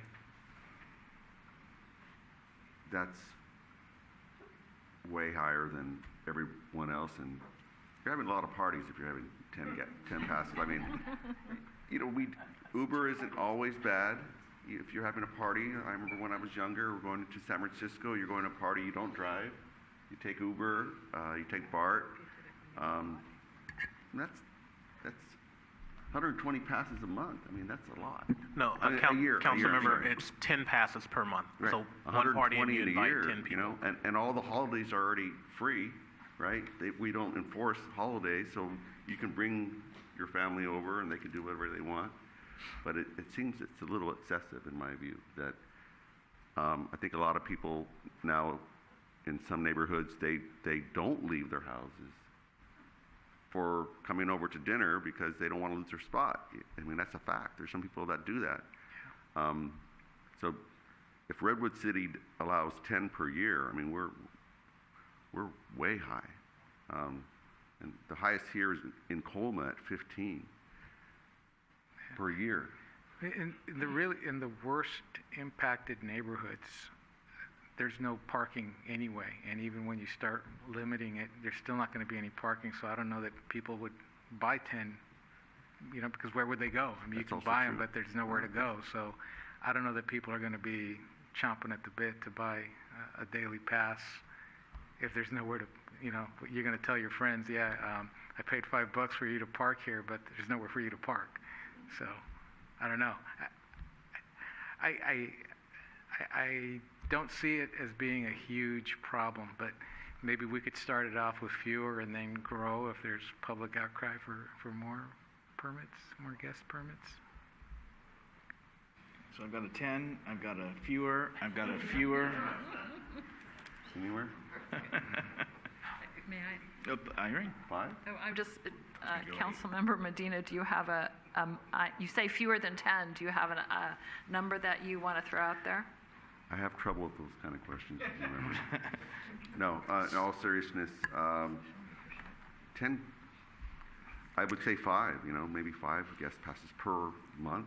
It's 1 per week that somebody needs to take care of it, and it's only at night that when you're actually going to use it. During the day, your friends could come over and they can leave afterwards. It's kind of helpful sometimes when they leave. You know, it's true. So it's just way higher than anything else, and I don't understand why we have to be that high. It's just we have some. The whole point is we have problems in our neighborhoods, and you can't get that many spaces. So, look, I'll say this. I just want to see a parking permit program, and so I'm not going to hold it up over 5 or 10. Well, no, but there's also about elevation of costs or about how many you want to get. So, I mean, we can do stuff here in which to help, because if the thought is to make the first one free to the resident, then, are we okay with the $5 daily? I think, are we okay with that? Yeah. Okay, so now we're at the $25 per week, and then we'll get back to the number. Are we okay with, for a week, it's 25, or should it be more? My opinion, it should be 50. I'll take 50. If you go to anything above 35, people will just buy 7 dailies.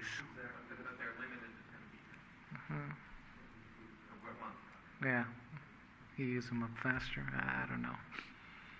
I guess it depends how people are going to use them. So are we okay with the 20? You want to raise it? Irina said to raise it. Yeah, let's raise it. That's fine. Yeah, let's raise it. 2? 2. 50. You can do the 5 daily, 50 a week. Yes. Okay. Yes. Okay. City manager, have we answered, or do we need to clarify or make sure we're on the same page? If we're okay with Make sure that 10, we're are we clarifying. okay for 10 per month? Or did you decide on that? No, we did. I think that's the last hurdle. There are a couple more. I could really compromise on that number. Just observation 10 per month is a lot of. Yeah, I mean. How about 6? 6, 5. I was going to say 7, so we're all over. We can go play the lotto after this. I'll take 6. Will you take 6? 6, sure. 6. I'll take 6. I don't want to be here All till 3 a.m. We'll do 6, and then again, I think as Councilmember Salazar said too, if there is folks who are saying, hey, this just isn't feasible, because we haven't gone down this path. So we have to get the feedback from those that are going to initiate the program, going to be a part of it. I would like to see, hold on, City Manager. I would like to see that if and when this comes back to us and it goes, that we take that first area and really, I'd like to get some type of survey. I'd like to get some feedback from them. I think we want to live, we want to learn, we want to grow, and then if we need to make changes, we do it. And we do it sooner than we do it later because we're going to learn from the first couple. City Manager. Yeah, I just want to point out that I want to talk about 3 other policy issues that council brought up, so we have clear direction. You're right.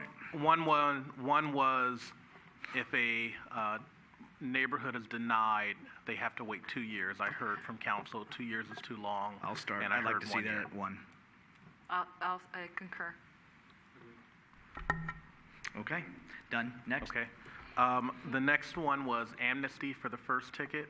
I actually had staff run up and talk in my ear that would be very difficult for us to administer.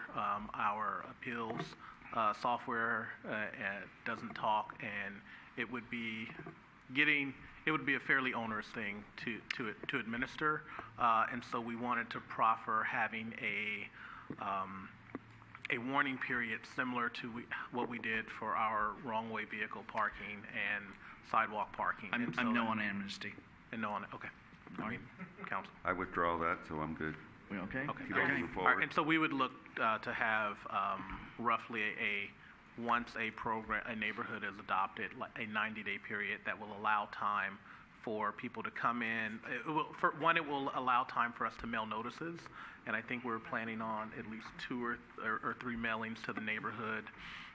Then time for people to come in and register with their documentation, and time for us to do that warning period. Were there other items? Through the chair, one final question.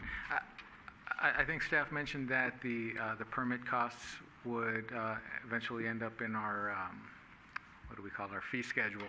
And so we would have an opportunity to review those annually going forward, regardless of everything else. So as long as that's the case. Another item I wanted to bring back up to council, because I saw it in my notes here as we talked about it, and it was, Michael started with you, and then it was stated by Irene as well about boat and trailer policy. So that is like, in my mind, a detached trailer that just sits there. And about whether or not staff, or we want to ask staff at some point to bring back something to have it looked at. It was a long time ago. I do remember that measure. And I think what the community was upset with back then, and it was a different time as far as parking, but it was, how dare you come in front of my home, or I'm the king of my castle. That was Chris Palace's line. I always remember that. And he said, so nobody has a right to come on and tell us what to do in front of our home. And that's kind of why there was that sentiment. I think some times have changed. Gosh, no, parking has changed. So it might be something that the community might embrace more today than they did then. So is council in concurrence that maybe that's something we take a look at? Sure. Marnie? Yes. Okay. So on that, as council I'm not knows- saying do you have to do it at the same time. I'm just saying. Absolutely. It's a separate policy item. Yes. As council knows, we are stepping through every chapter of our municipal code. Yes. We're on chapter 3, and the city attorney just told me we're on chapter 4, and that's in chapter 7. So as we progress through, We need to make progress on those chapters. our muni code chapters, we can talk about that at that item, at that time. The other Thank thing you. is, are we okay with exemption on holidays only? Thank you, Madison. And having the program enforced on weekends? It depends. I'd like flexibility on that. Like I said, if the neighborhood has weekend issues, then I'd like to see it enforced on weekends. If it's a Monday to Friday issue, then I'd like to see some flexibility in that. Through the chair, Yeah, please. I think the difficulty with that is, how do we as a city know? I mean, Well, it would be part of the survey. application and the survey, right? So we would, I want the program to fit the neighborhood. I don't want to be so generic that now we're just making things worse. So, Sure. so that could be added to the application itself. You know, what sure. time, Yes. or Yeah, boss. you know, all week, weekends only, or exemption, weekends only, holidays and weekends, something like that. Something like that. Sure. The only problem I see with that is if you get the votes, yes, let's have the parking thing, but you get 20% say not the weekends, 25 say yes, everything. So I think it might would get a be little difficult. incumbent on the applicant to spell that out in his survey before. So if it's on the application that the residents send in, they specify, when the staff sends out their survey, it would specify exactly what was requested. So if the applicant said no weekends, then that's what staff would be polling, I assume. So just to clarify, so you're saying the one person who's doing the application gets to say, I don't want it on weekends, or? Well, they would be getting their neighbors' concurrence. They would need 50% of their neighbors to agree to it. But that's what I'm saying. What if 50% of the neighbors say, yes, let's do a parking permit program, but I personally don't want it on weekends, and he wants it Well, then they every don't day, sign the application. but then you may not get 50% plus one. One thing I do want to. So then they have to go back and change it so that they do get, We don't want to make it comic, but I'm yeah. also concerned about continuity, because we're going to ask our police and others to say, well, on that block it is, and on this block it's not, and then I think people get confused, and I think we want It'll to be start it off posted. and make it simple as possible. Okay. And then again, it's not to say we can't come back and make modifications, but I think at this point, parking exemptions on holidays, I'm for that, yes. I think we're all in concurrence of that aspect for holidays. But now I think the only other thing is they are going to have it, remember, because they said staff report versus that it is enforced on weekends. So, Okay. So where are we on the weekends? Yes. I'm a yes. Yes. Okay. You got a majority. Okay. So, Others? yes, enforced on weekends. I think the best way to handle the unique characteristics of every neighborhood is not to have sort of a multiple choice, check which box you would like on the application, but we have a standard application and a standard program, and through the work that staff does with the neighborhood sponsor, should there be a request or a need through that analysis for a unique change to the standard program, we can handle that way, versus having kind of the pick and choose what type of program you want. I think we'll, as the mayor said, have kind of inconsistency. And then I think we thank you, City Council.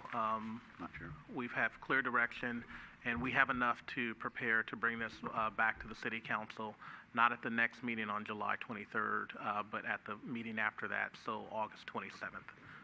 Because we're only having the one meeting in August. Right. Marty. One thing that for a caregiver, if the caregiver doesn't live at the property and their vehicle is not registered to the property, can there be an exception for a caregiver that provides care for the residents at the property? So for a unique situation like that, the guidelines and our Muni Code actually provide the ability for the chief of police to provide an exception. So if someone had a home care worker that was there 24 hours a day, or they traded off, there could be an exception like that through the registration process signed off by the chief of police. So, and that's important not only just for that hospice, whatever needs arise in today's world, we want to make sure we're trying to provide that. Is there any other that staff needs clarification? Everything has been captured. Council, we good? Irene? I would like sometime in the near future to hear about Huntington, and can we have that added? I know it's another burden, but